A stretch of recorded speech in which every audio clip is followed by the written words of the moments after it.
not more than $1.5 million per year for the right to rebroadcast this content in Moldova, and because of it, he has 40% of TV advertising market. That means around $4 million. So it's a good business. But the real price of this content, Russian content, is very high. And this is simply a scheme of corruption. We are selling you very, cheap. We are giving you a cheap price for this content, but you will rebroadcast our propaganda, but not buying another content in the Western produce. Thank you, Valery, for the comments. Please. I'm Timothy from the Estonian Embassy, and I would like to thank the panelists for most thought-provoking presentations. And just as I'm not a specialist, I would like to put two a bit wider questions. First, how on earth did it happen that we find ourselves as vulnerable to malevolent propaganda as we do? Well, it's nothing new, basically. As our current Pope Benedict has pointed out wisely, that if a first and among the first the disseminator of malevolent disinformation was a snake, whispering to Eve about the qualities of a certain apple. And I also remember, and Eve believed. I also remember, let's say, from about 10 years ago when we were moving house, and my wife come across a package of an old newspapers from the Soviet period, from mid-1970s. And then all of a sudden he called me, Simo, come here. I just can't believe it. How is it true? Did they really print such outrageous idiocy? Holding the front page and the Soviet time newspaper reading it. But the fact was that in those times, I remember correctly, nobody, absolutely nobody, we knew, ever read the first page or the second. People started from the last page and probably the fourth, and sometimes looked on the third.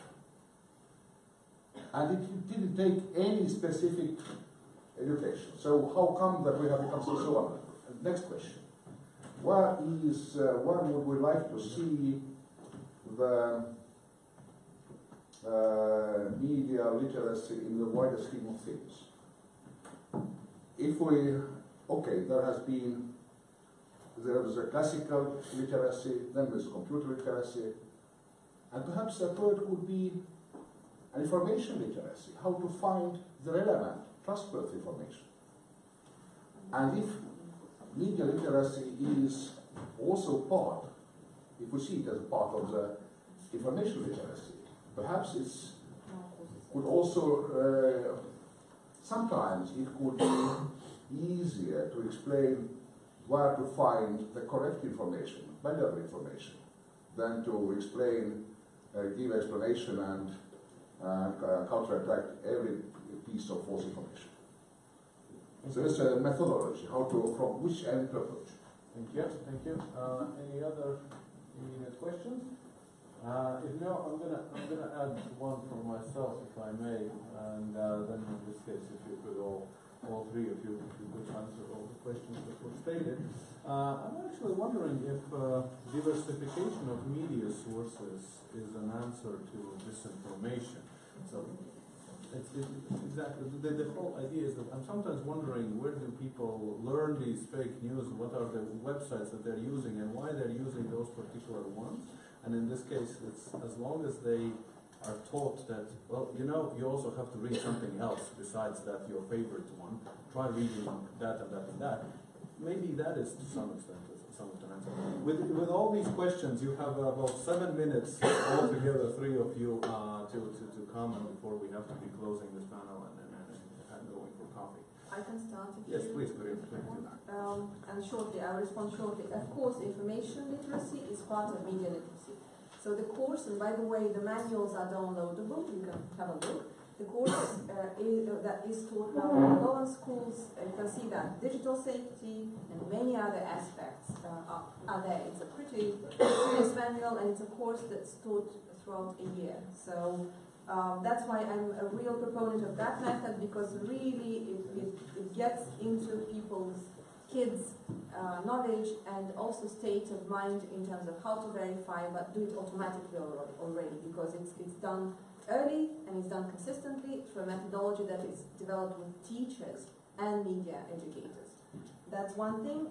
How did we end up here? Because I think we didn't pay attention. Traditional media stayed traditional for a while and really now is catching the train that's way ahead of them, running after. So that's in terms of media, but also we didn't pay attention to what's happening underground that's now mainstream and so on and so forth, and we have to be ahead. We have another expert that was saying, you know, kids, the moment they were on Facebook, and we moved on Facebook, they left Facebook, they went on Instagram. The moment older generation went on Instagram, they're leaving for other, like Snapchat and other platforms. So we have to basically keep pace. But the important thing is to lay the principles through the media courses that I mentioned earlier. In terms of lucrative market and Russian content, not only that, China actually pays you to broadcast their wonderful, beautiful cultural content. So wait for that. Not only it's heavily discounted, but to me, when I worked in Central Asia, that's where it happened. Media outlets were making money to broadcast programs that were saying how beautiful is China, which I don't doubt, but you know, accepting money for ready-made content by a foreign power should raise certain questions. Diverse sources of information already happening. I showed the example of a blogger who is actually doing media literacy as well, besides other things, but also humor. You guys are also in front of that. I think you have certain projects in terms of that. In the US, that's going forward quite a lot. And it happens also with the help of new projects, but I think it happens naturally as well in terms of diverse information, sources of information. Thank you. Yes, according to information literacy, in our campaign, StopFals campaign, we have 35 StopFals agents, let's say, in all regions of the country, and also in Transnistria. Yes, we have StopFals agents, collaborators, let's say. And they are in all regions of the country, and they meet with people from rural area and speak with them about the media literacy, about how to check truthful information, and they give them advice, let's say popular advice, how to develop critical thinking and how to be aware in the election period, especially. Yes. As I said, we see the results of fake news and misinformation in election results, unfortunately. Okay. And Solvita? Well, humor is my favorite part. I participated in this NATO Stratcom COE research widely discussed by Kremlin media. And my part was dedicated to KVN, known movement here. And just a few minutes ago, but today I saw that you are going to have another KVN activities here in Moldova. So some commercials, you know, I found this commercial just a few meters from here, when we are discussing such important issues. I think that mood is extremely relevant, answering our Estonian colleagues. Are you happy today? How can you describe your cognitive mood today? Are you happy, or are you angry, or do you feel some kind of fear? Should I be unhappy passing the sunshine? So, when you are happy, for me, as for manipulator, it is easier to influence you. It is easier to change your behavior. When you are angry, you are more tricky. So it is, for me, it will be difficult to attract your attention. You're angry. But when you feel fear, it means that you are, for me, as for manipulator, you are at the same conditions and when you are happy. So the easiest target. yes, you are the easiest target. So, but what is new? This is nothing new here. But when we are facing digital environment, we are facing new context. It is possible not to create just one news. You are debunking it and you are doing it perfectly. But it is possible to create a context. With this context, I can play with your mood. And that's why this digital environment is very tricky. And humor, yes, entertainment, I absolutely agree with you. And all other points are really very relevant. That's why I stand on the idea that not only fact-checking, but emotion-checking. We have to work on these two issues together. Thank you, Solvita, very much. Now I'm gonna start thinking if I'm happy or sad or should be somewhere in the middle, and make sure that I'm happy and very susceptible to Solvita's manipulations. Let's thank the panel, Dr. Solvita, Denisa-Liepniece, Karina Čepoj, Dr. Igor Munteanu, who has left the premises, and Lilia Zaharia. Thank you very much for all your presentations. Those were wonderful. And before we go on the coffee break and come back for the second panel on propaganda in exactly 15 minutes, big round of applause.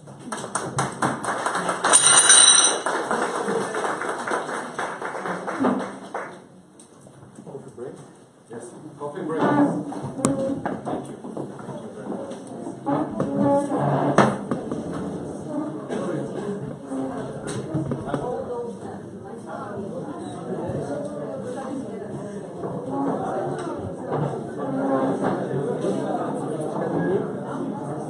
Thank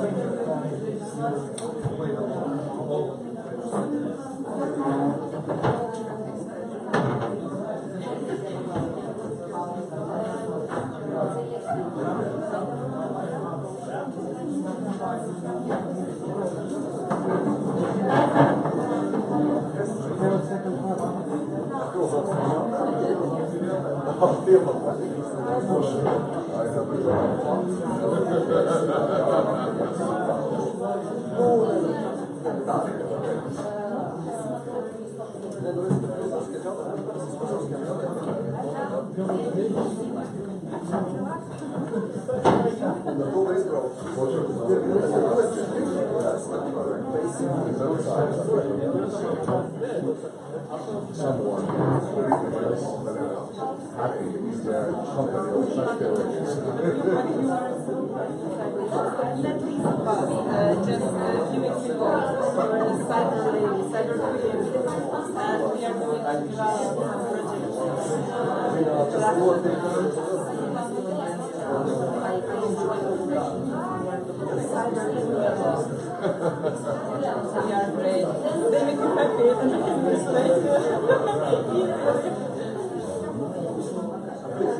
Yes, I saw.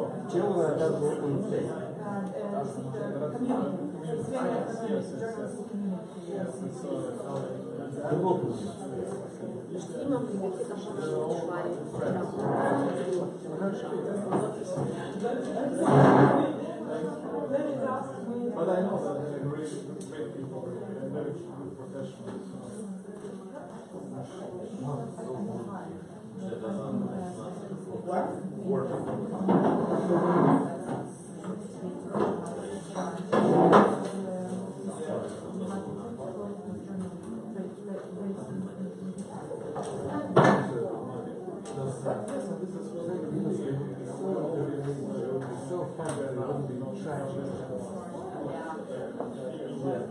Well, your example about the gentrification of Matryoshka is amazing.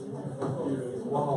I'm for some reason wondering the people who are inventing those things, how they constantly how did they come up with that? That's why we have some kind of resilience Original. propaganda. It's not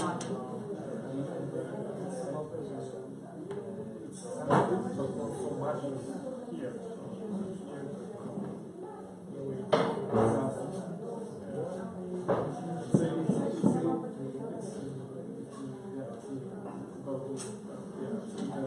Fully agree with you. It's about personal interest.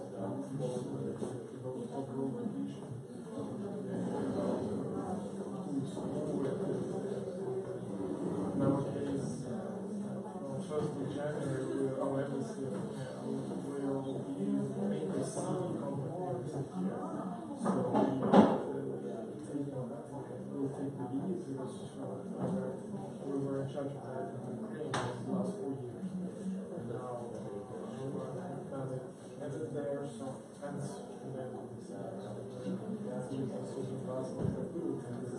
I already started some meetings with students, teachers, warm up. I'm just 1 year here. Your relation started a year ago in No, I organized it. I think it's a branch.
Big enough for comparison with some other countries, but still we are so now Baltic is busy with our ministry, sending photos of that meeting 2 days visit, and then I was thinking, yeah, this is really interesting topic, and we are not so, we don't have so many of them, like such a brainstorm, but this is here. In Lithuania, yes. But then I will go to this some other topic on the CFTA. Moldova celebrates 4 years of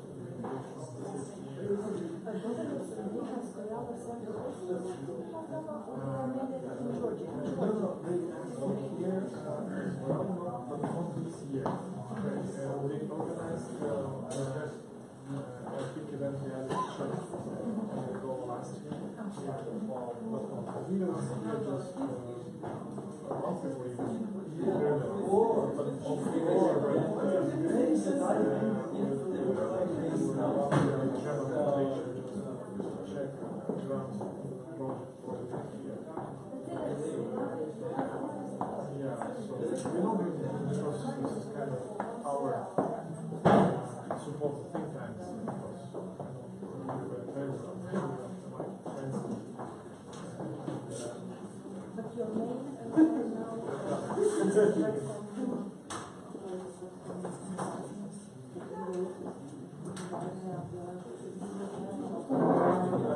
yes, it is.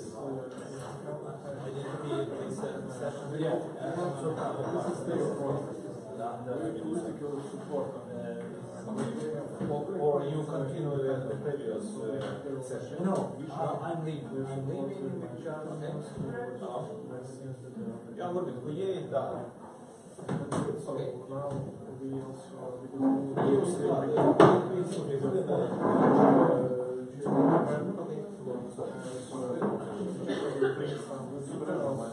we will financially support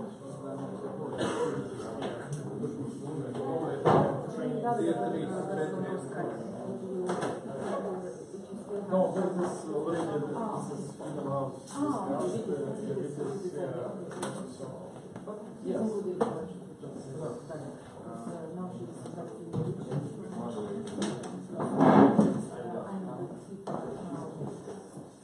Now we're going to be, which one is yours? This is, I guess, it's yours. Yeah.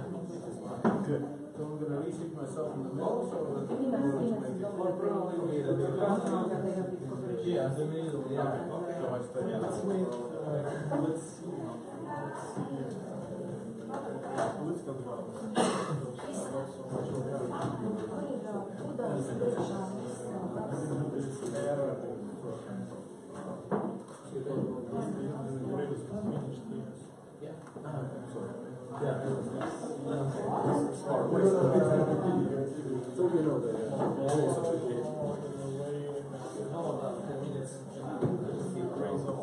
sitting next to me, so you can see and watch it. And 7 minutes. Both sides.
Change of Latvia politics and introducing progressive taxation in former republics.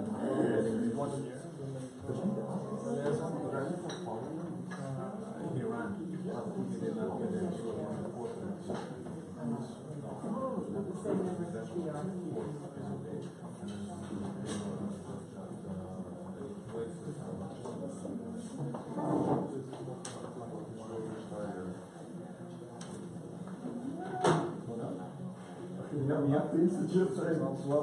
He's more than welcome.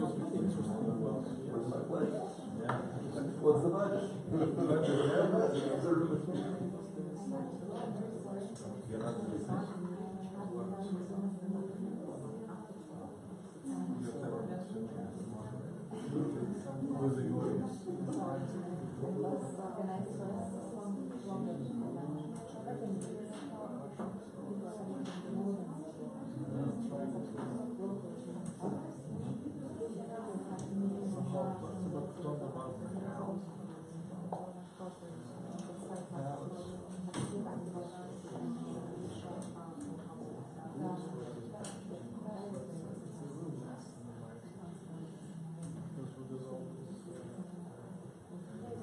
I also thank you very much. It was very important.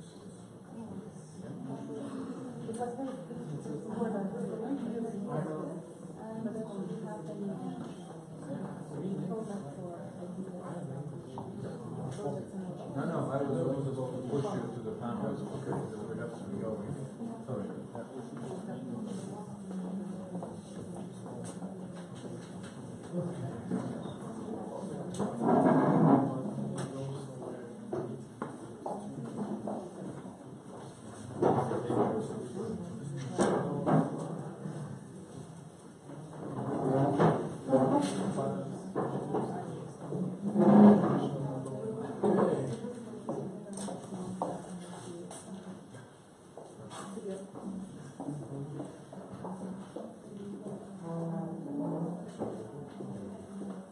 Okay, colleagues, if I kindly ask to switch yourselves down, and let's start the second panel of today.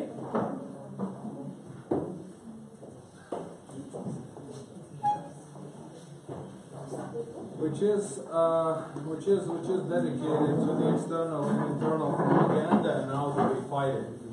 Yet another excellent panel, mostly white again, also on the left. And so in this case, I will introduce each of you separately. But we will start again with the Latvian expert from the Excellence Center, and Mārtiņš, who has been working at the Baltic Center for Media Excellence and has previously worked also for the Soros Foundation in Latvia and also for the German Marshall Fund. Also has graduated at Stradiņš University, and so I'm just happy with we have a common affiliation.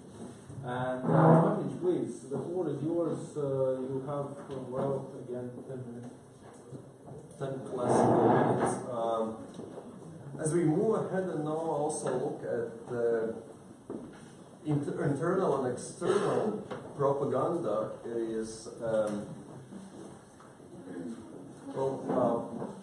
these are the two entities at the same time. I would say for my 10 minutes I will spend a little bit more tackling and looking what the Latvian actors are doing, and at the same time you will see also the commonalities and at the same time with your own particular situation in the countries you are from. And if we look at the external and the internal propaganda, and the external, of course, the external, these are the mostly the messages which are being created and then channeled to our countries and via different means, and the most important in Latvia, those are the TV channels.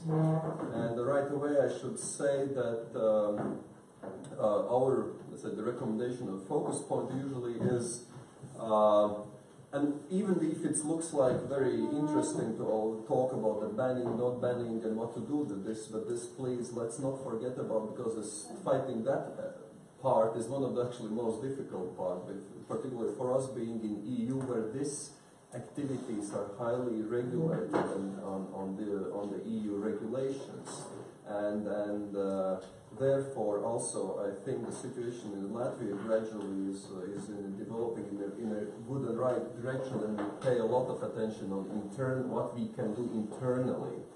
And when we talk about doing internally, the bottom line is that this is a comprehensive and multilateral approach where different actors, state, non-state, are involved. And let me spend my next 8 minutes listening, let's say, 8 different interesting activities, but not only our center is doing, but also those other actors are doing, tackling this propaganda. And first is also a more, let's say, general approach, where also the political establishment from different in the widest understanding has appreciated and evaluated the factor of this propaganda in the importance influence of the country's development. And for instance, rather recently, in pre-election period, there was a specific office created with high-level civil servant appointed to coordinate the efforts of the different governmental institutions in case to how to make sure that there is no meddling in the pre-election period of Latvia, and then how to avoid those type of the risks. And based on, so we still don't know if this office will continue, so that we will see if there's such a special structure will remain in place. Then there comes, for instance, a public broadcaster, which itself on its own also initiative has created a specific product or the program, as we call it, like the lie detector, where simply the public broadcaster as a media picking different speeches, what different actors are saying, and then analyzing and showing that which part of this speech is actually fake and which is imaginary and which is actual. Another big direction is the growing importance of investigative journalism, and we have also the quite strong partner or the actor Baltica, which is also Baltic level and which comes into the international circles as like, for instance, better known for you is like Rice Moldova, which is also part of the bigger networks. Then we have individual bloggers, which are individual initiatives, which from at some point probably reveal some very specific cases, which can be one or two cases, but the way how this individual, it's a bottom-up approach, they do it in a so attractive way that the outreach of this, what those individuals as the bloggers did, was simply great and with high impact. Then, of course, there is more structured and institutionalized also approach, what the Baltic Center of Media Excellences do. In a very short saying that the Baltic Center of Media Excellence, we focus on the strengthening of the professional journalism as one important element in this propaganda picture. But also at the same time it's an important element in long-term sustainability of our country and democratic system and checks and balances. And when he talks about the strong journalism, it's a media literacy programs. If we talk about the media capacity programs, and we talk also about advocacy efforts, so that we as the center also advocate vis-a-vis our political establishments about the role of the media and the importance of it. So, but not only at national level, but also at the Baltic level. For instance, when there is some doubts about some legislative acts being passed, and then our center also coordinates some advocacy efforts from all the three Baltic countries to address this issue. Then there is also a strong element existing in Latvia, which is the research, so that these things has to be researched, has to be, and then afterwards also disseminated. And here we do have several strong centers and institutes which operate in this area. And as the last factor, but which is probably one of the most important, is money, simply saying the public funding available for strengthening the information space. Strengthening the information space is probably, it's a term what I use here, which is of course there are more elaborated points under this. But the idea is that I think it was like 3 years ago when the Latvian government, after actually quite lengthy discussions, decided to put and create a grant schemes for civil society and mass media organizations to give out from the smaller to larger amounts of money I think the largest annual budget for this allocations was in 2000. It was slightly beyond 1 million euros, and the money which should go for like teaching materials, it should go for the lectures for the journal, like the capacity building activities for the journalists. It should go also for the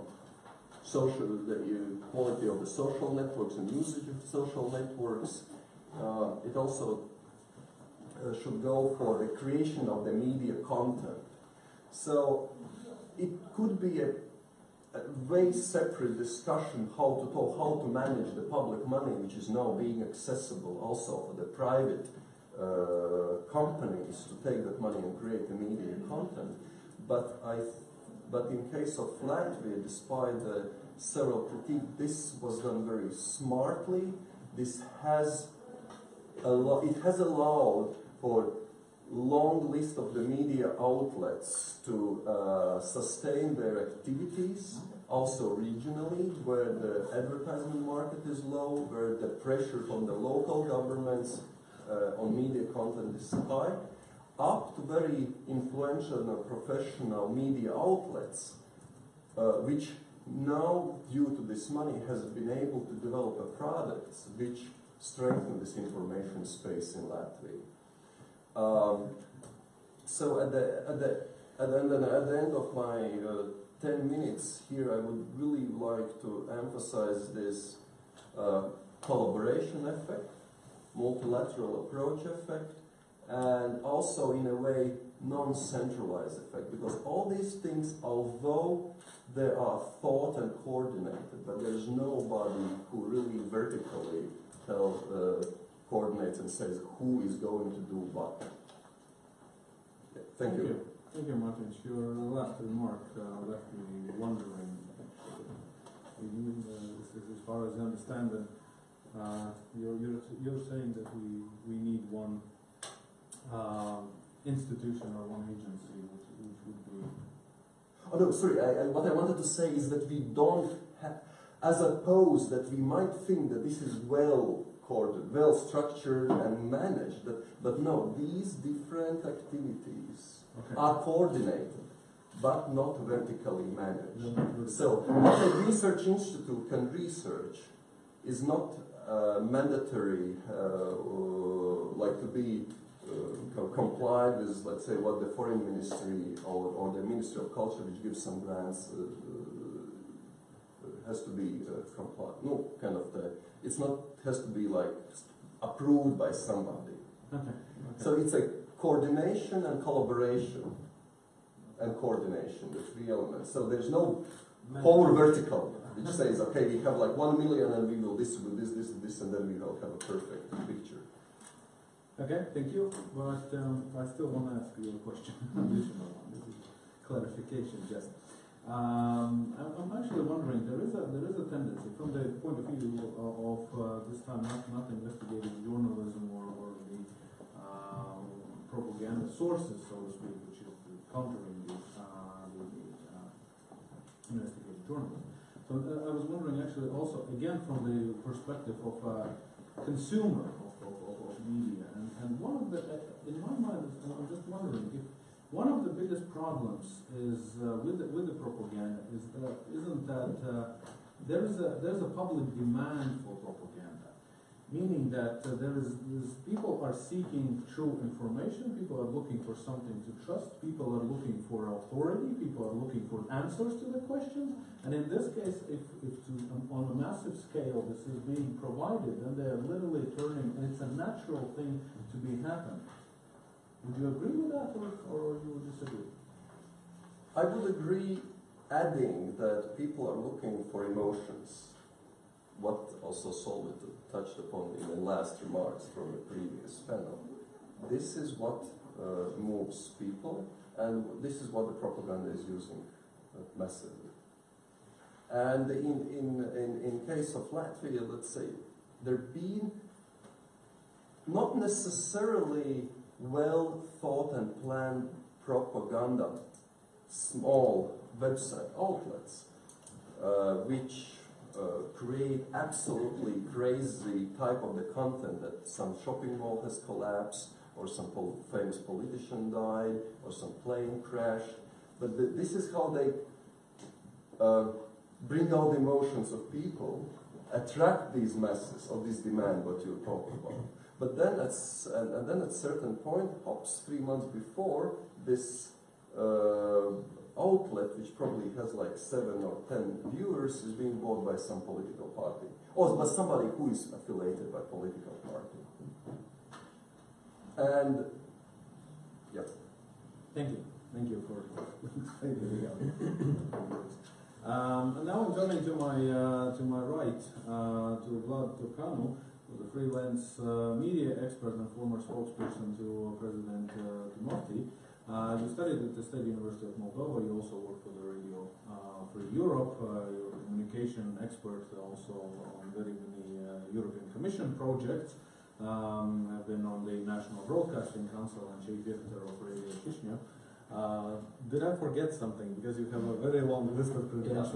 In fact, thank you. If you could please address the issue of how to deal with internal and external propaganda. Okay.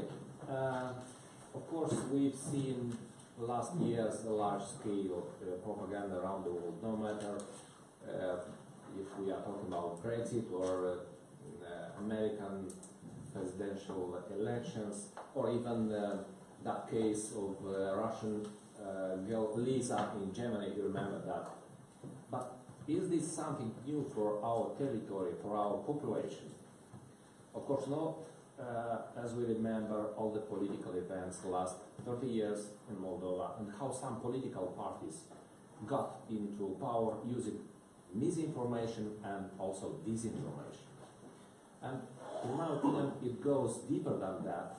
On closer inspection, the Republic of Moldova is a target for foreign propaganda from its first steps of independence.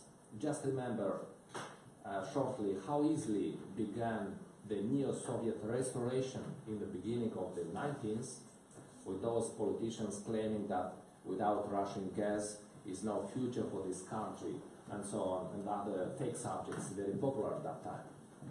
To sum up, there is no period of time, last 30 years, when propaganda wasn't a part of our public life.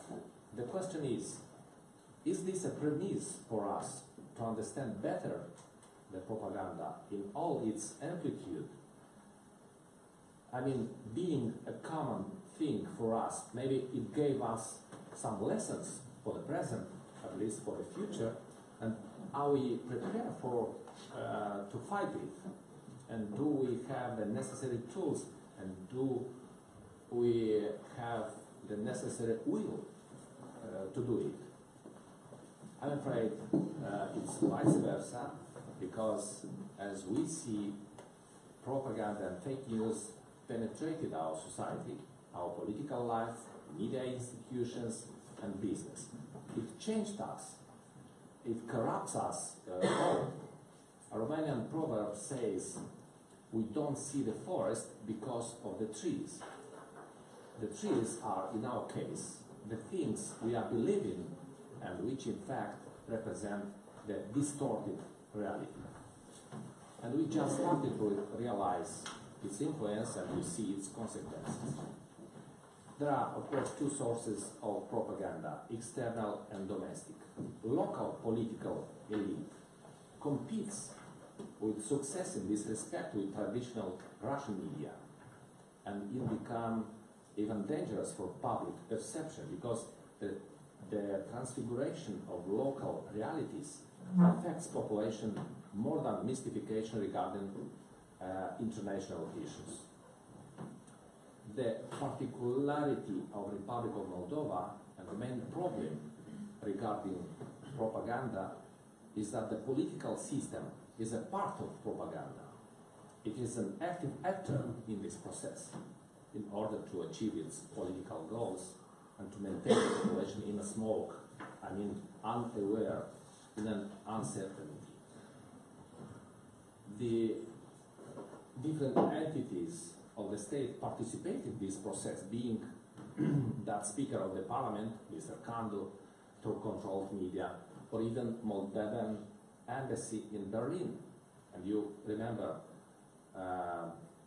how recently it announced that some employees from our embassy in Berlin received threats from Islamist groups. And it happened when Moldovan authorities decided to deport a group of Kurdish teachers from Chisinau. The question is, how can we fight it? If you ask me, I would say simply that the simple answer is to tell the truth. It means also using leaks, for example. It works, especially against preeminent distributors of fake news. Simply fighting propaganda, as our colleagues said before in the previous session, is, as a Russian journalist said recently, a woman who was involved in a troll factory in St. Petersburg, is like run behind the train. You will be always at the second place. So, one of the principles is to be, in my opinion, to be proactive, to create situations rather than just responding to it after it has happened.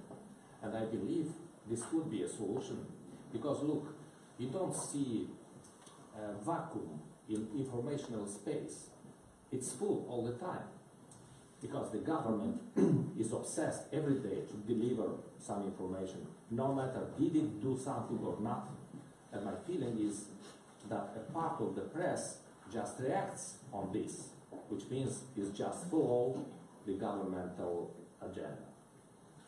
And I remember from my career when I was active journalist that our mission as journalists is to dig, to find relevant information, not just to follow governmental agenda. In terms of concrete measures, I see the possibility to strengthen civil society and its spearhead, the media. It's obvious that the system doesn't need a free media. In Republic of Moldova, and we see last week's this process, the system spends dirty money to create fake media in order to stand up against free media. And from time to time, now it's exactly that situation, when some fake media is hunting creative and popular journalists. And it managed to do this, because we saw that some interesting journalists just decided to go to central television in our case, right?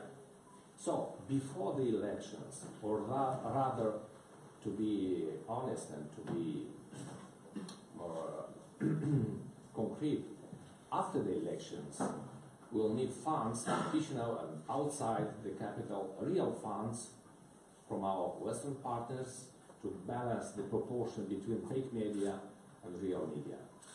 Second, we need to increase the pressure on public radio and television. We see it coming back to its bad practices from communist period of time, and we have to avoid this, because public radio and television, it's an alternative source of information, especially for countryside, which we rather underestimate.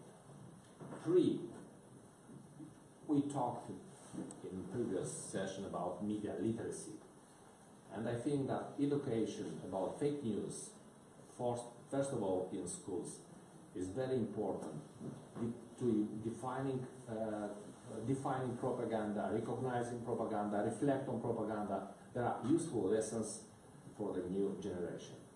We may pay attention from morning to the night on fake news, but we need a well-prepared public in this respect, who understand us, who speak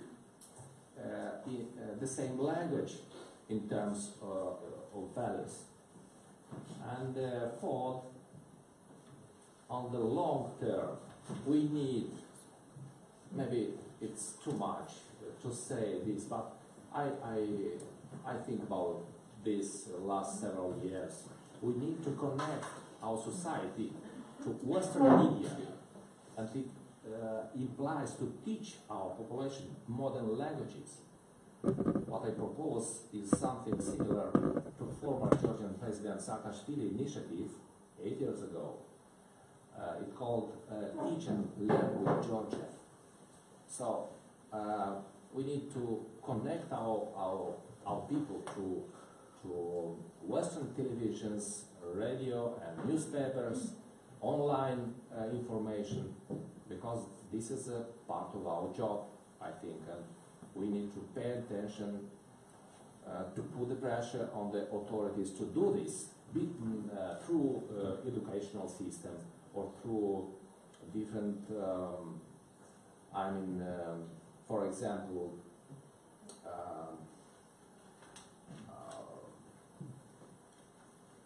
some on contract with Peace Corps, for example. Why not? Thank you very much. Thank you. Thank you, Vladimir. One of the things which I want to catch you up on is you said that the answer to propaganda is telling the truth. But I started wondering, that sometimes you hear people, discuss with people who are watching, военная тайна. And I'm asking, why are you watching this? This is the clearest propaganda. It's just an example of that. And the answer usually is like, everybody lies. You think Americans don't lie? What would be your comment on this? What would you answer to that question? I gave an answer before 3 minutes ago. I used to work not just in the media, but in some Moldovan institutions, political institutions. And I think, and I know how journalists work, I think that we need proactive approach to attract people through some actions which we may propagate, right, in a positive manner. Mm-hmm. So it's a possibility to distract people from what we say. Of course, it's a long process, and we need partners in this respect. But my feeling is that in this period of time, Moldova is a closed society. We need friends now to recover what we stroke last years. This is a process in what we need to involve different parts of the society, including our partners for growth. Mm-hmm. Thank you very much. With this, I turn to Ludmila Varba, who is a senior publisher journalist and senior publisher for political, social, diaspora, and minority programs at the Moldova First Television Broadcasting Company. Since 2004 till now, you have been author and producer of the European Vector TV weekly program. You also have been a journalist and media expert who has been collaborating with BBC and Thomson Foundation. Co-author of the publication European Union, History, Institutions and Policies, the Republic of Moldova and the New Architecture of European Security. What would be your take on the situation with internal and external propaganda? Thank you, Kārlis. Hello to everybody. Unfortunately, I'm teaching English myself, so with your accordance, I will continue my speech in Russian. Anybody who doesn't understand any translation? Anyway, so I will be interpreting into English.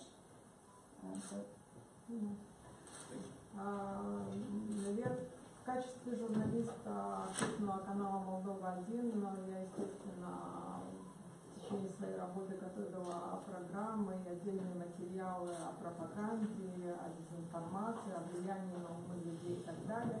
Но, наверное, большую свою деятельность я вела в качестве председатель общественной организации Алена Чибик, с которой мы реализовали несколько проектов, начиная с 2015 года. Это был семинар о пропаганде и гибридной войне. Это был семинар для журналистов региональных СМИ по медиалитераси и 10 телевизионных передач по полчаса инфопилистр. И расскажу о последнем проекте. Okay, so as a journalist for the channel Moldova Uno or Moldova One, a lot of materials and programs were delivered in the area of disinformation and influence upon people. However, the biggest part of Lyudmila's activity was in the framework of the NGO Arena Civica or Civic Arena. And in 2015, there was a seminar on hybrid war and also a series of programs called Info Filter, which lasted for 30 minutes, and they triggered and they were delivered for regional media. Отвечая на ваш вопрос, наверное, или ответ на ваш вопрос можно найти в этом издании, которое мы выпустили в прошлом году при содействии посольства Польши в Молдове. И, наверное, это первое издание в Молдове, которое попыталось включить информацию не только о том, какие меры принимаются для борьбы с пропагандой не только в Молдове, но и в разных странах, включая на законодательном уровне, разного рода проекты, включая медиалитераси. Что такое медиалитераси? Потому что мало знают, например, что само явление появилось еще в 20 веке и получило развитие в 21 веке. Мы также попытались предоставить журналистам, будущим журналистам и тем, кто заинтересован в этой теме, информацию о том, какие техники и технологии используются в пропаганде, и включая в том числе, например, на телевидении, потому что чаще всего проекты как StopFake, StopFals, они ориентированы на печатную онлайн-прессу. Но, как правило, пропаганда в большом количестве выливается на аудиторию через телевизионные каналы. This is the guide, probably the first in Moldova, which was printed last year with the contribution of help of Polish Embassy. And in this guide, anyone can find information on measures, anti-propaganda measures in Moldova as well as in other countries. And as well in the guide, the laws which prohibit propaganda were tackled upon, as well as the notion of media literacy was touched upon, which probably not many know that this notion of media literacy has appeared in the 20th century, but was developed in the 21st. Also, this guide gives information to journalists about information tools and information techniques used for propaganda, including TV tools to reach that.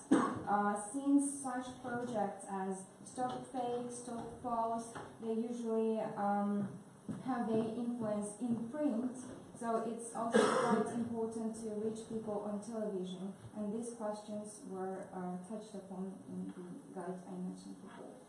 Здесь также есть практические рекомендации, советы для того, как проверить дезинформацию или фейковую информацию, какие есть организации, которые занимаются факт-чекингом не только в Молдове, но и в мире, о том, например, есть текст рекомендаций Евросоюза по борьбе с пропагандой, есть включенные мифы, которые были созданы о НАТО, о Евросоюзе, о восточном партнерстве, политике добрососедства. То есть даже после подписания соглашения об ассоциации люди могут прочитать и проверить, насколько те мифы, которые были созданы, соответствуют или не соответствуют истине. Also in the guide were included practical recommendations and pieces of advice how to check disinformation, as well as there were enumerated the organizations which practice fact-checking both in Moldova and in the world. As well, there is included the text of recommendation by European Union which addresses the fight against propaganda. Along with that, a number of myths about NATO, cross-border cooperation were included in the guide, and so that people have a chance to read about those myths and check them and see what is actually true. К разработке этой книги мы привлекли экспертов не только из Молдовы, кстати, одни из них здесь и господин Munteanu, и господин Василой, но мы также привлекли экспертов из Украины и Румынии. То есть это можно сказать, что такой уже международный труд, результат международного труда экспертов. To elaborate the guide, not only experts from Moldova were involved. Among those, some of them are present here, who are Mr. Munteanu and Mr. Vasiloi, but also experts from Romania were involved, and Ukraine, which means that for this elaboration is actually the work of international cooperation. Я бы хотела сегодня воспользоваться этой возможностью и поделиться некоторыми своими размышлениями по поводу пропаганды и борьбы с ней, потому что чем больше я занималась этой проблемой, тем больше я понимала, насколько комплексная, многоуровневая, многосторонняя эта проблема. И что если мы раньше воспринимали пропаганду как явление, то сегодня к пропаганде нужно относиться как к процессу, который постоянно изменяется и даже, можно сказать, мутирует. So, Ludmila would like to take this chance to also share her views and ideas on propaganda and measures how to fight it. And the more the journalist, the more Ludmila has been thinking about the problem of propaganda, the more it became clear that the problem is actually quite deep, all round, and complex. And before we probably thought that propaganda is a phenomenon, but actually this is a process which is constantly changing, and changing not to the best but to the worse. К сожалению, те меры, которые предпринимаются сейчас, очень многие из них либо имеют долгосрочный результат, как медиа-литераси, на мой взгляд, то есть мы не сможем ощутить результаты сегодня уже от него, либо они имеют характер ретроактивный, то есть они отвечают на фейки, которые уже как бы возымели влияние на умы людей, переубедить процесс гораздо сложнее, чем нежели вот первичная информация. So unfortunately, the measures that we are taking nowadays are mostly long-term or sustainable, durable, so it takes time for them to implement and to realize, come into reality. For example, such as media literacy, which is good, but it takes time. And also, or such measures could also be retroactive, which means that we just give answers to what has been said before, and we are trying to answer the fake news, which have already influenced people. Значит, опять одно из моих замечаний это то, что, как правило, раскрытие фейковой дезинформации происходит в печатных СМИ либо онлайн-СМИ. Большой объем пропаганды, как я уже говорила, идет через телевизионные каналы. И, на мой взгляд, нет никаких гарантий, что эти две аудитории встречаются. То есть аудитория, которая смотрит телевидение, получает этот заряд дезинформации по телевидению, и та, которая читает уже раскрытие этих фейков в онлайн или в печатной прессе. So usually what happens with fake news is that they are debunked or debusted in print or online. However, propaganda is usually delivered by TV media, or by TV. So the problem is that we cannot be sure that these two audiences, the audience that reads the printed version or online versions of the debunked fake news, and the audience of TV spectators, we cannot make sure or be sure that these two audiences coincide. So this is the problem so far. Другой момент, то, что чаще всего пропаганда, она влияет на человека через эмоции. А когда мы пытаемся бороться, мы призываем к фактам и к сознанию человека. И вот эти две сферы, опять же вопрос возникает, встречаются они или не встречаются, то есть могут скомпенсировать или создать баланс между ними или нет. Another problem with propaganda is that it influences people in an emotional way. However, when the fake news are debunked, so people usually, or journalists usually, give facts, factual information. And the idea is that the impact of facts and the impact when we refer to human emotions is quite different. And again, it's a problem whether we can make facts reach people. Также я бы отметила, или одно из моих замечаний, то, что во время Холодной войны пропаганда это была прерогатива государства и государственных структур. А в последнее время я думаю, что оно распространилось далеко в разные сферы, которые ею воспользуются, или пропаганду используют как инструмент не только государственные структуры, но и различные политические группировки. Пропаганда используется не только на геополитическом уровне, но и во внутриполитической борьбе. Она используется в экономике, она используется в социальной жизни. И поэтому мне действительно очень понравилась идея коллеги из Латвии, когда она отметила тот факт, что медиа-литераси они ведут, учитывая группы влияния, учитывая разный уровень ответственности этих групп и учитывая специфику каждой из этих групп. Another remark is that during the Cold War, the propaganda was usually the authority of the government, so the government decided what ideas should be influenced in what way.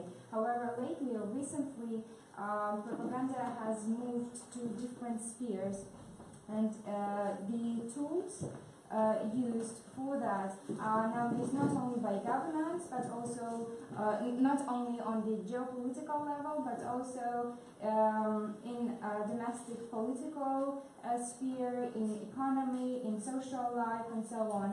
And also, Ludmila appreciated or liked the idea expressed by our Latvian colleague that while researching propaganda and trying to influence people in general, it's very important to keep in mind the group of influence as well as the level of responsibility.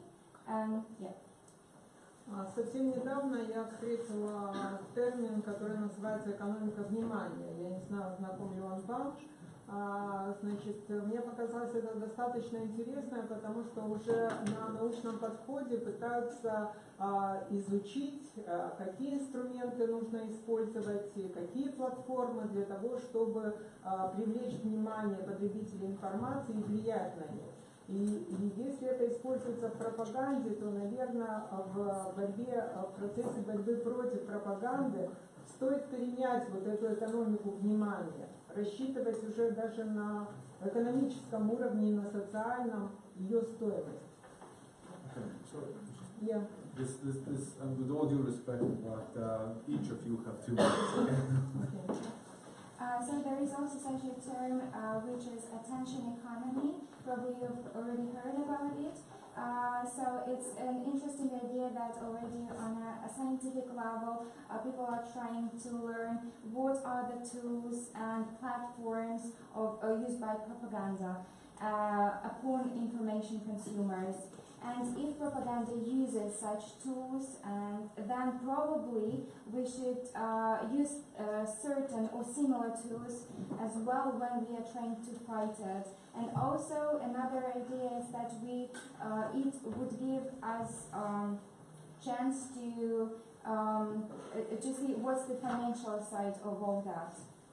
Пропаганда, особенно российская пропаганда, очень часто основывается на историческом прошлом, на прошлой системе ценностей, и, к сожалению, мы должны отметить, что за годы после развала Советского Союза во многих обществах постсоветского Союза так и не была выработана новая система ценностей. То, что мы заявляем про права человека, это все-таки пока остается достаточно абстрактным для простого человека.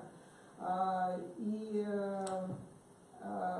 пропаганда, она очень часто берет во внимание именно те проблемы, те моменты, которые поляризируют общество. А это значит, что при борьбе с пропагандой мы должны подходить к изучению этого вопроса с социальной, с экономической, с политической точки зрения, с исторической перспективе, если мы хотим получить какие-то действительно реальные результаты. Propaganda, especially the Russian propaganda, is often based on the history and the former system of values. After the break of the Soviet Union, there was no new system of values. Even though there are human rights, this idea is quite still abstract for an ordinary person. And propaganda quite often makes use of those things and those aspects that separates people, that separates different groups of people. And if we want to get solid results, tangible outcomes, then we should consider the social, historical, and economic aspects altogether, particular to each country. Thank you. Thank you. Danilo, thank you very much for a very exact insight into the propaganda problems and different aspects of nowadays communication. I have one question which actually goes to some extent to what Vlad was saying before, and also goes what Valeria was asking when she was asking the question before. It's actually, and you were also addressing it. And at one point you said that it's more complicated to change people's minds after they have already acquired some understanding. So it kind of reminded me of that old saying, the one who lies first tells the truth. So in this case, my question would be, how do you think internal propaganda or external propaganda, which one is worse and which one is harder to deal with? Я думаю, что обе пропаганды, они имеют очень негативное влияние на общество, просто у каждой как бы свои цели, но разрушают, разъединят общество одинаково. Просто в каждой из пропаганд преследуются свои цели. Если внешняя пропаганда, она пытается в геополитическом больше смысле влиять на людей, воздействовать на них, то внутренняя пропаганда, она играет роль больше в получении каких-то интересов и дивидендов для какой-нибудь политической или экономической группы. Но любая пропаганда, потому что в последнее время, если не учитывать традиционную классическую пропаганду, она имеет только негативный смысл, поэтому ничего позитивного она привести в общество не может ни одна, ни другая, на мой взгляд. Thank you. Thank you. Thank you. If I can complete, I cannot agree that the impact is similar and it is the same complicated to fight the impact of these two type of manipulation or propaganda, because we do not see very, let's say,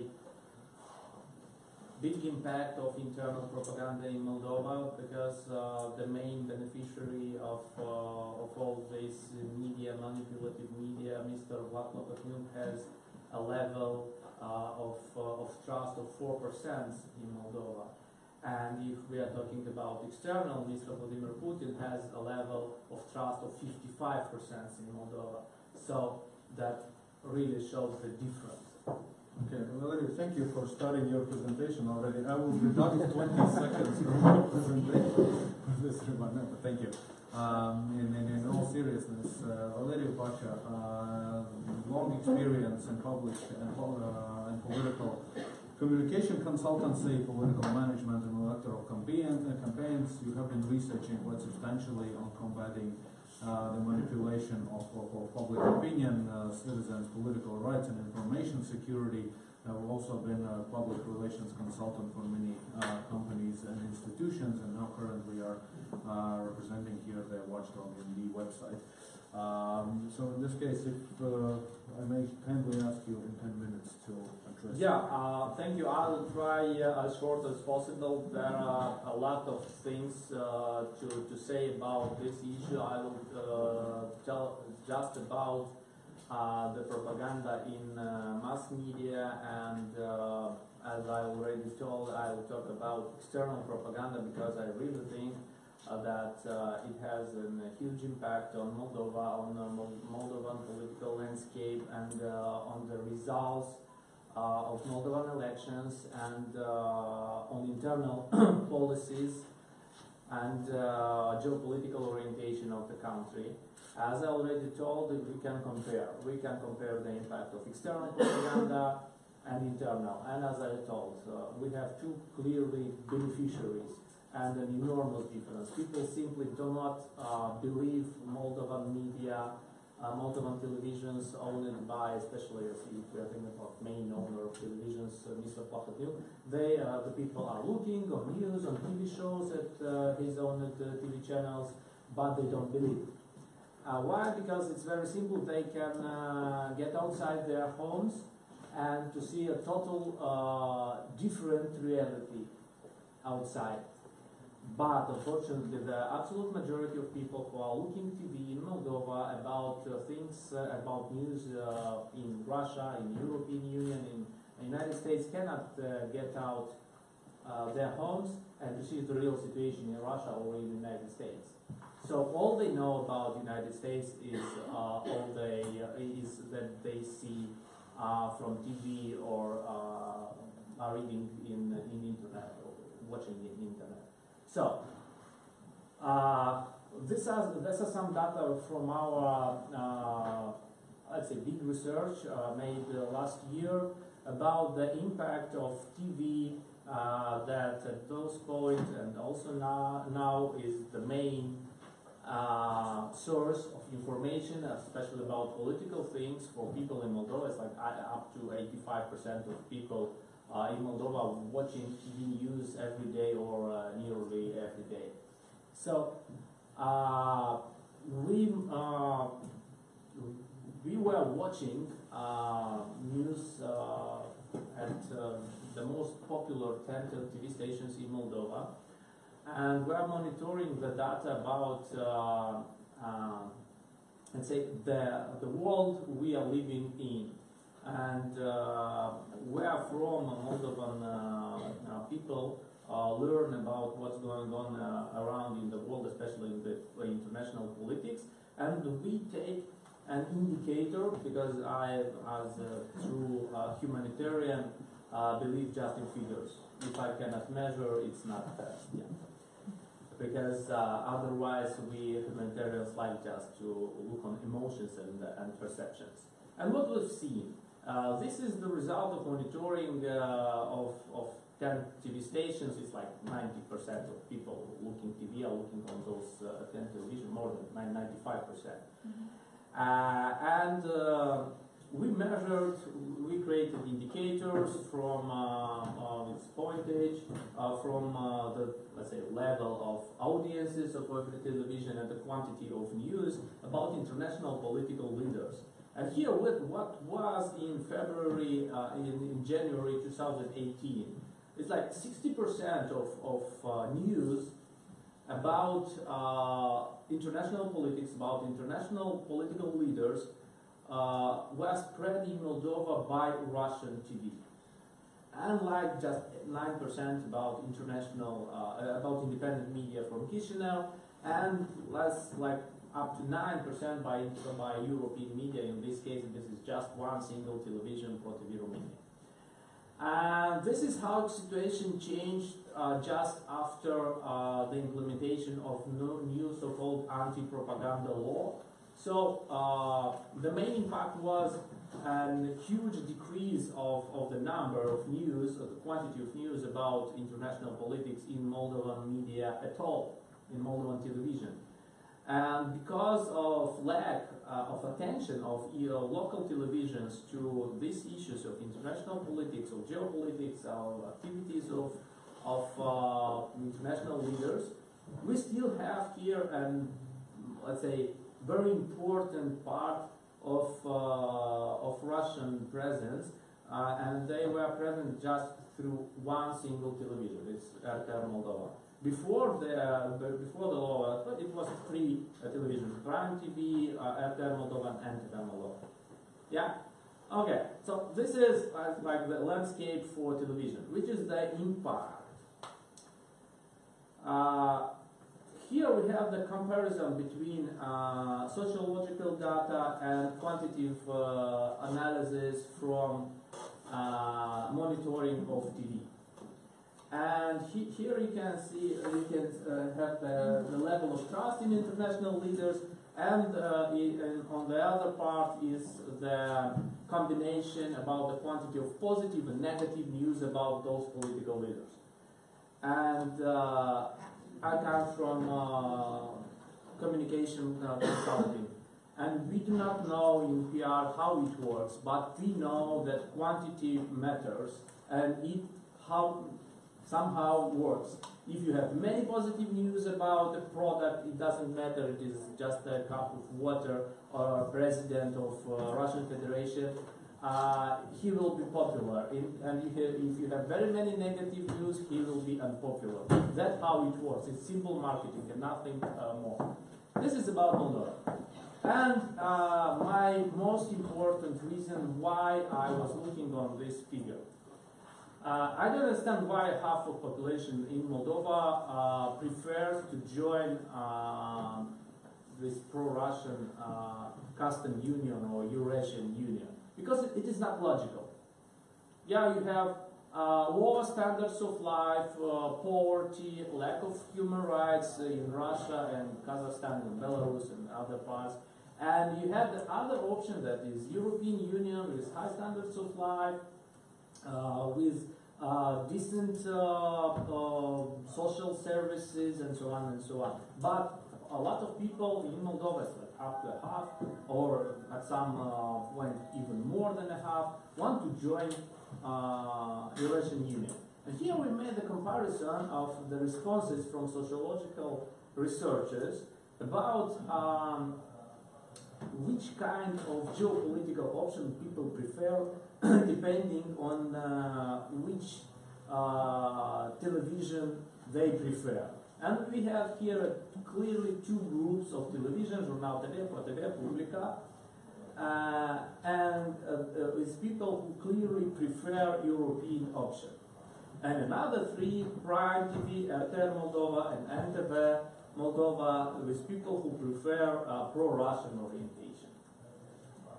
And here is the question, people are looking on what they believe in, or they believe in what they are looking. We don't know the true answer, but it is absolutely clear connection between these two things.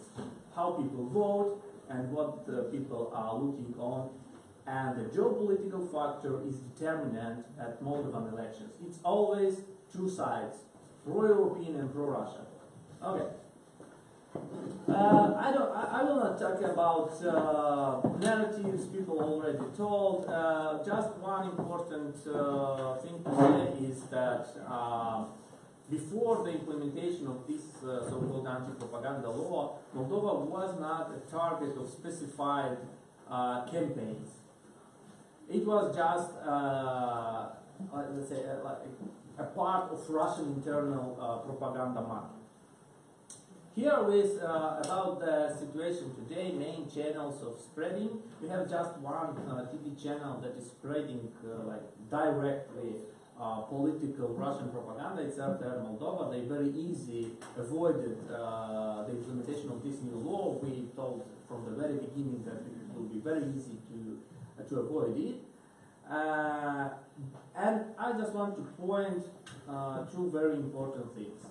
Odnoklassniki, that was used during the electoral campaign, especially in 2016, as a very powerful weapon, and used not by internal actors like socialists or Dodon, but directly by Russian Federation, or special services, or I don't know who is managing directly. And Sputnik.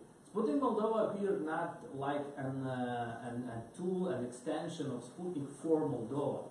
It works as an extension for Romania. Based here in Chisinau, with employees from Chisinau, but their main goal is to work on Romania, and they are working for like 3 years and becoming more and more active. But after the implementation of this new law in February last year, they extended their team, they hired a lot of people, and they are spending a lot of money, and they are producing content and different other things. And this is maybe the main what I want to point. It's about money. I think they are like using in Moldova not less than 100,000 euros every month. And the source of this funding, or let's say the pipeline for this money in Moldova, as I know, it's like not very verified information, but a lot of links that shows it, is Ilan Shoy, the good friend of our today government. Thank you. And many other things. Thank you. Many other things. Thank you very, very much. One quick question, which actually made me think when I was looking at the tables, and I will to some extent also comparing it with my own country. I'm actually quite curious about the branding issue and politicians being brands for themselves. And I was actually thinking whether there isn't a discrepancy between the brand Vladimir Putin and the geopolitical interests of Russia. Because also in my own country, when you look at the Russian Federation citizens who are voting on the Russian elections, they're predominantly voting only for Putin, and which is in astonishing numbers, is close to 100%. But at the same time, when you ask them whether they really want to live in Russia rather than moving or something like this, and no, we don't. We like it here as well. So I'm actually starting to think that looking at the numbers, that Putin has a personal popularity level which is extremely high. At the same time, people are kind of forgetting that he's a leader of the country, he's a decision maker of the country, which also objectively or not objectively has its geopolitical and security interests. I don't think I know how to explain this cognitive dissonance. It's more for psychologists, and we need a lot of data of analysis based on these people, sociological data, focus groups with them, in order to try to explain this dissonance. But if we are talking about Moldova, Vladimir Putin in Moldova is a brand constructed for internal market of Russia. And this like advertising through mass media, Russian mass media presented for 15 years in Moldova, created this brand, very strong brand here in Moldova. And it influenced internal election. If Mr. Putin will take this bottle of water and come on Moldovan television and say, people vote for this bottle of water. This bottle of water will take 35–40% in the first turn of elections. Because, for example, we had Igor Munteanu, who is Romanian. It doesn't matter. they will find how to explain it. We had Igor Munteanu, who was an absolutely political loser. His party and his for himself was at for 2 years at 1.5% level of popularity, and after that they made some photos with Vladimir Putin, put it on banners and in the media and on leaflets in Moldova, and Party of Socialists taking more than 20% in the first election, and after that Igor Munteanu taken more than 45% in the first tour of elections, and you can compare it. And there is no any other explainer of this popularity. Yes, they have a very well established party, they are working, they are very disciplined, but he needs a source of popularity. And if you look now on what is Igor Munteanu before election doing, he is just going to Russia and trying to make this connection with Russia, but especially with Vladimir Putin. If Vladimir Putin personally will participate in Moldova at election, he will win any election inside Moldova. I don't talk about the impact on the diaspora, especially Western diaspora. But inside Moldova, he will win any kind of election. Okay. So that is like the level of where we are. Okay. Even now. When I was asking the question, I didn't know that it's so deeply rooted.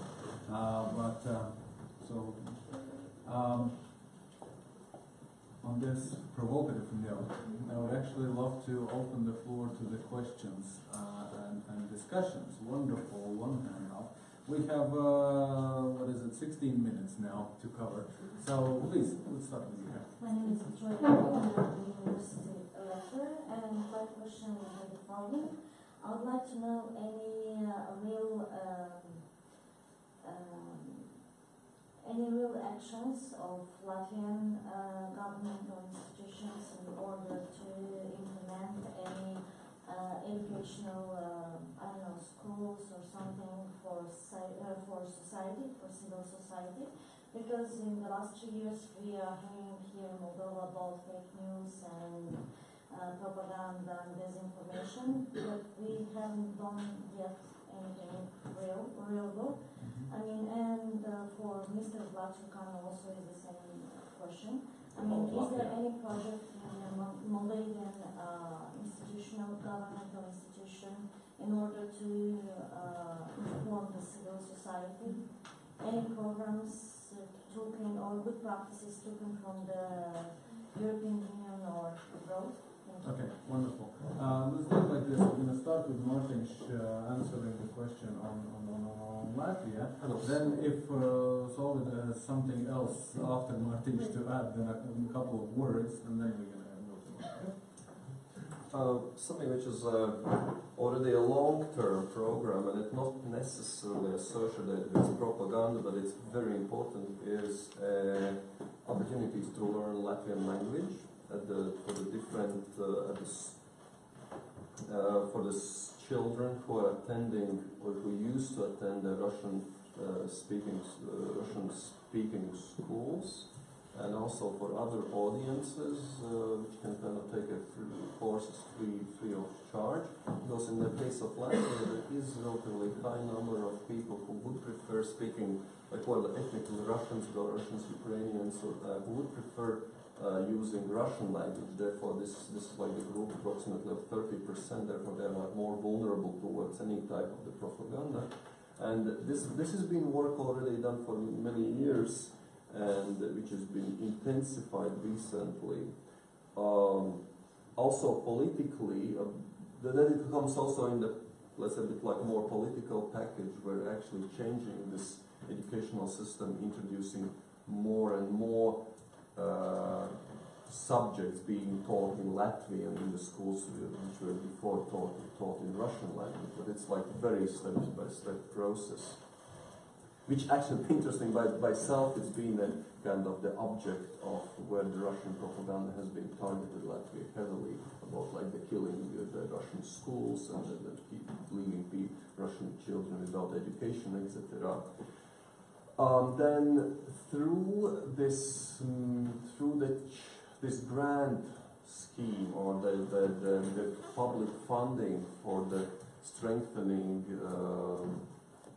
the Latvian environment, the Latvian information environment, there is also like a grants available for media literacy activities. So then depending who applies and who wins, then this is possible also to be done.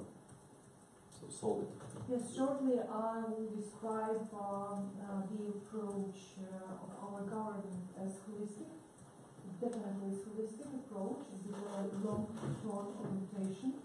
And we can see StopFals activities with having NATO StopFals COE in Latvia, and they are very supportive. They are very open and they are sharing their experience, very specific experience. Now we finally have media literacy under one strategic body. It is Ministry of Culture, and they have a huge list of activities to support kids with audiovisual materials, to have textbooks, this is for education. They have specific projects designed to make more qualitative journalism in Latvia. And now we know whom to ask. So we have a Ministry of Culture and also Ministry of Foreign Affairs. We see that they are extremely supportive, and it means that we have very good cooperation and we have possibility to collect these good practices from Sweden, from Finland, from the UK. So this is holistic approach, and I really, as academia to academia, I can suggest that I think it's brilliant. It really works. But then comes together this basket of, there's a money, there's a political will, an institutional will, and there are the players who do this job, like these three elements. And actually I would say that not 4 years ago there was a basket of money that was like just the donors, so the donors' money for this. Or significantly less government's money. Thank you. What? So,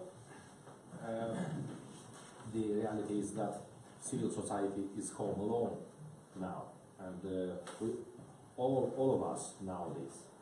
You know what approach Moldovan authorities have regarding Moldovan civil society.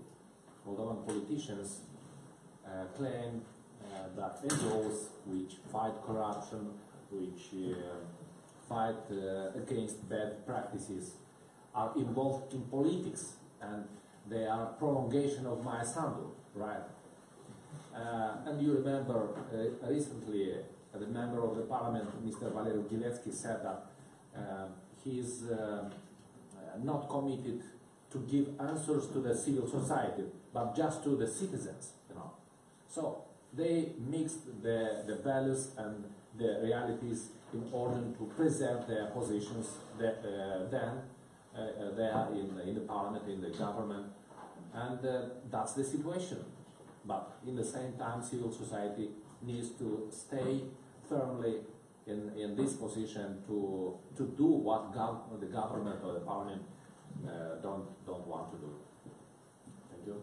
Thank you. Please. Yes, Tim O'Connor from the American Embassy. A question primarily about Latvia's experience with language. As you have worked on increasing the Latvian language, switching more people over to the Latvian language, have you seen that Russia's tactics have also morphed where they are now trying to reach more people through Latvian rather than through Russian? And I think that I ask that because I think that would also be an important issue for the other 14 countries that are not primarily Russian speaking: Georgia, Armenia, Central Asian states, Moldova. Yes, absolutely. And short then answer. how then do you counter that once they change their tactics? The short answer is absolutely yes. The channels how the messages spread is very really diverse. So one is, of course, this as I told before, this external, the TV channels, but which is one of the most difficult to fight with. Then they've created also, let's say, the kind of the agencies which receive the content and which then distribute this content via different channels, meaning the NGOs who organize events and then spread this message further on, and these could be also the either NGOs working with the language issue and NGOs working with the social issues. Then of course the social networks, and then also this smaller, bigger regional the regional mass media, the smaller, bigger outlets. How to counter that? So the best way, I think, what so far the Latvians have done is this really, there is a political consensus that this is the problem, and this is a political consensus across almost all political parties, which have then designated particular responsible ministry. In this case, it's a Ministry of Culture, which had this also specific division for the I forgot what is the name of this division, led by media policy. And then they create a grant scheme for strengthening the information space, which then had like a multi-level different types of channels or the project what this grant scheme can fund to approach. And also the eligibility to apply for this money is also quite broad, so that you give opportunities for the civic actors, mass media, including the public mass media, also to apply for this public money to counteract. For us as the center, which we are the non-profit institution, so we see as a quality journalism as a very crucial and strong element in all this play. Thank you. It's just simply the quality of the journalism as such. Thank you, Mārtiņš. We have Karina, but would you like to comment or ask a question? Because I have one quick additional comment to what Mārtiņš I would add to the question that was asked previously, because actually the research is thinking that it would have been nice to invite also the journalist center people, because they just conducted a research in terms of who is more prone to disinformation.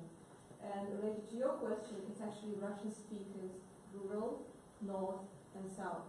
So that's a very important question and very important issue to be addressed.